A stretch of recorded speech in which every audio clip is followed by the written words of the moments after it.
Hello, welcome. You're listening to Dr. Martha Reid at Doctor's Choice Integrative Medicine in downtown Vancouver, a space where I bring passion, inspiration, and nourishment to the conversation of your health.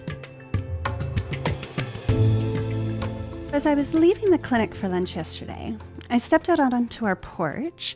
And for those who have never been to our clinic, we are in this incredibly beautiful heritage-style house in the West End of Vancouver. And you step out onto the porch and there's this lovely little picket fence and all of this greenery and wisteria vines, and it just feels like it belongs in a different time.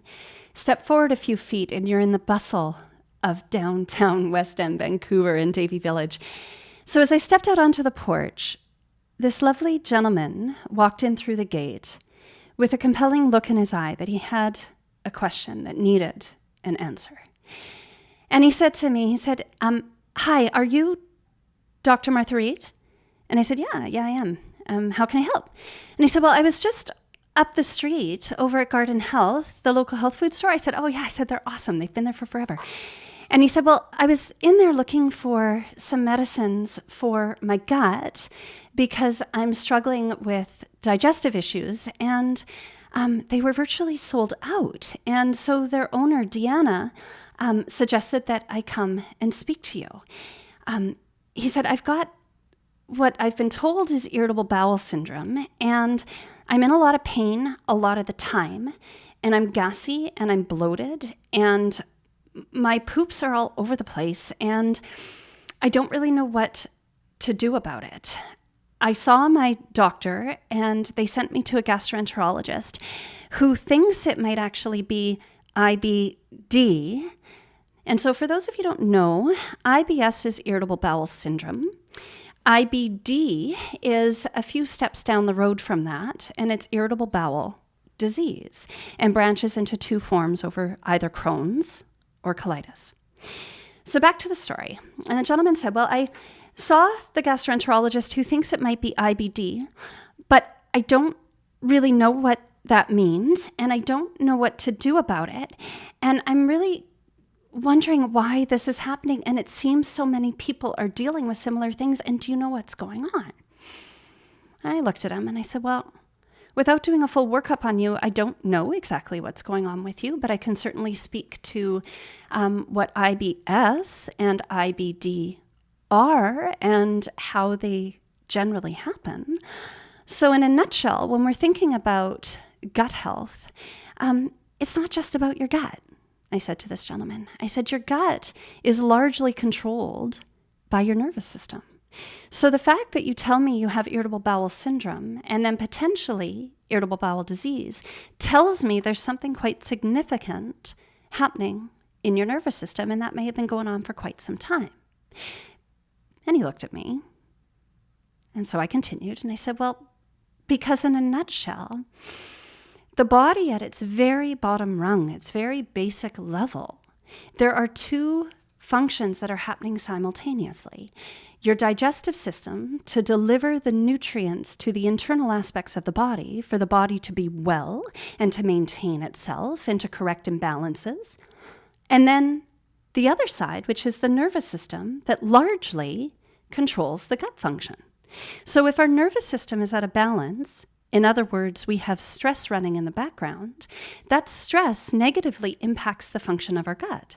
So then our gut can't adequately digest the foods that we eat. It can't absorb the nutrition from that food properly to deliver those nutrients across the gut lining into the bloodstream so that those nutrients can become the tools to effectively heal the gut cells at the end of the day. So if stress is running, gut function is limited.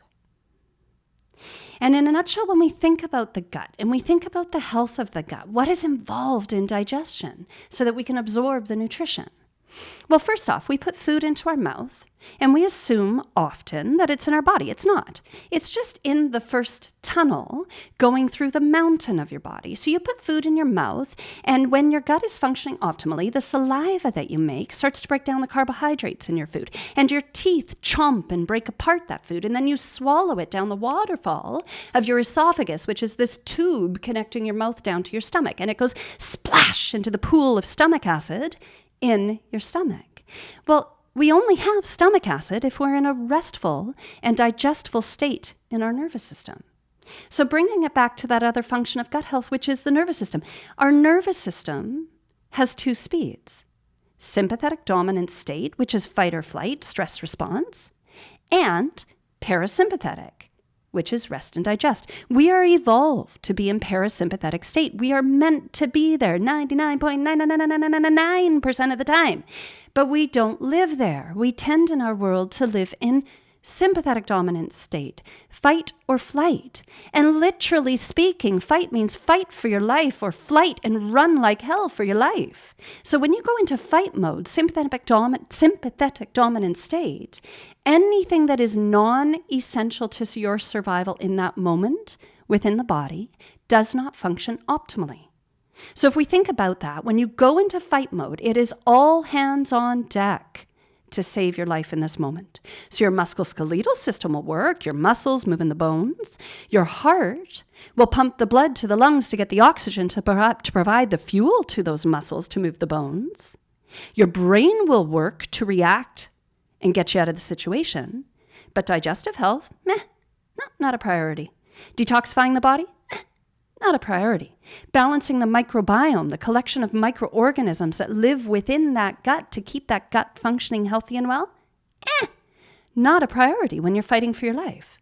The problem is that we end up stuck in this fight mode. So as a result, digestive function over time shuts down and stops functioning optimally. We won't make that saliva properly to break down our foods because it is not a priority when we're fighting for our lives. Nobody is spitting saliva on a saber-toothed tiger to win.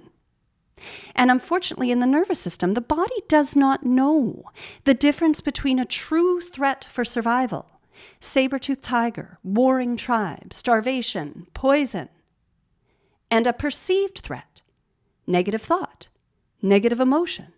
Oh my God, I'm going to be late for work. Oh my God, I don't even have a job anymore. I've just been put on lockdown.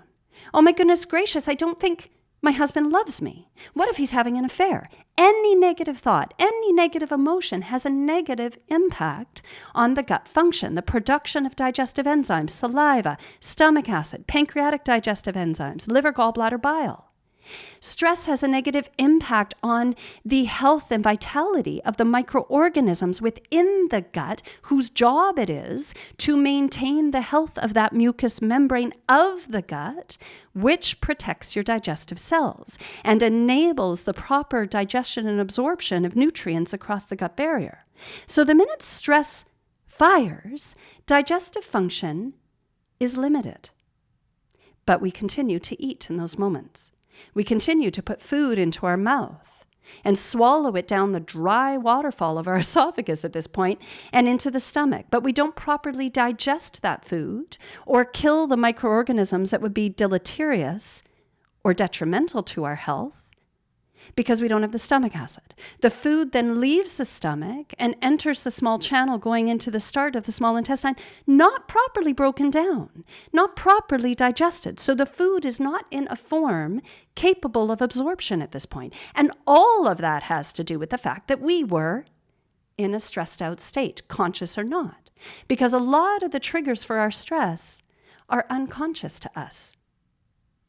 As I've learned in my training and then my clinical experience, our predominant stress pathway is largely laid down when we're children. So the triggers for our stress for many of us are no longer conscious. We're not aware that we're running a stress picture for ourselves, but our gut is. And it is no longer functioning optimally in those moments. So the stressors can be true threat. They can be perceived. They could be a food sensitivity. They can be chronic illness. They can be toxins in the bloodstream. They can be immune dysfunction. They can be caffeine, they can be sugar, they can be boot camp. There are all sorts of things that create stress for us, and our body only has two speeds when it comes to stress. It's either fight or flight, rest and digest. So the minute we're triggered into fight mode, digestive mode shuts down. And this is the foundation of irritable bowel syndrome, resulting down the road potentially in irritable bowel disease. So ultimately, I said to this gentleman, I said, if you want to look at what is running this picture for you and how to correct it, we can't just treat your gut. It's not just going to be about establishing a healthy microbiome. It's not going to be just taking digestive enzymes or aids to support that gut picture so you don't have the symptoms. Because if we don't treat the nervous system simultaneously, it will continue to unravel the work we're doing on the gut. So what I said to him is, I said, think of your body as a canoe. This is one of my most favorite analogies that I share with my patients. And it's really only come to me in the last year and a half through this pandemic. My body is a canoe. And it's a small canoe, but I only need enough space for one. I do not control the water on which my canoe floats. I don't control what's going on around me. But I do have say over the seaworthiness of my boat. And so the canoe is my health. And if my health, one gunnel of that canoe is my nervous system. The other gunnel of that canoe is my gut. My gut is responsible for breaking down the foods I eat and delivering the tools across the gut barrier to support my body to stay well. It can only function if my nervous system is in check. So when the water gets rough, get off the seat of your canoe, sit your ass down in the bottom of the boat, hold on to your stress response and keep it in check. Navigate your nervous system. With the other hand, stick it firmly on the rail of your gut health, your microbiome, the food you eat, how well you digest. And hold both of those rails firm and strong, and your boat will float. And we have a ton of tools in the naturopathic medicine world to support navigating the health of your ship, to stabilize both the nervous system and support the well-being of your digestive system so that your boat remains afloat regardless of what is happening in the water beneath you. Thank you so much for spending this time with me and joining this conversation. If any of the things that you've heard today have landed with you, moved you, resonated with you, and you'd like to pipe in, I would sure love to hear from you. Some of the best conversations happen right in the medicine house with me. And the easiest way to do that, pop over to the website, doctorschoiceintegrative.com, book a discovery conversation with me. It's called a discovery call. And it's a complimentary 15-minute slot where we can explore health together. I'd love to do that with you. Hope to see you there.